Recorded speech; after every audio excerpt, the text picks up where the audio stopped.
পথে একটি গরুর গাড়ি দেখতে গাড়িতে মালামাল বোঝাই খুব বেশি। এদিকে গাড়ির চাকা খাদে পড়ে গেছে। গরুর খাদ থেকে গাড়িটি টেনে তুলতে পারছে না। গরুর খুব কষ্ট হচ্ছে। গরুর কষ্ট দেখে ফুয়াদের খুব কষ্ট হলো। তার দয়া হলো, সে গাড়োয়ানকে সাহায্য করলো। একটি গাড়িটি ঠেলে খাদ থেকে রাস্তার উপরে উঠিয়ে দিল। ততঃপর সে গাড়োয়ানকে বলল, চাচাজান, গরু মহিষ তাদের কষ্টের কথা কাউকে বলতে পারে না। বেশি বোঝা চাপালে এদের খুব কষ্ট হয়।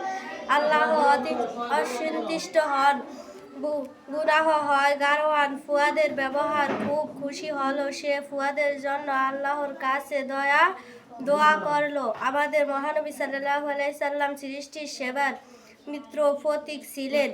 তিনি বাড়িতে বাড়িতে গিয়ে মানুষের সুখ দুঃখের খোঁজ খবর নিতেন। 5 ওয়াক্ত সালাতের সময় মসজিদে সকলের খোঁজ খবর নিতেন। তিনি শুধু মানব জাতির কল্যাণকামী ছিলেন না, বরং আল্লাহর সকল সৃষ্টির প্রতি সদয় ছিলেন। তিনি সারা জীবন সৃষ্টির সেবা করে গেছেন।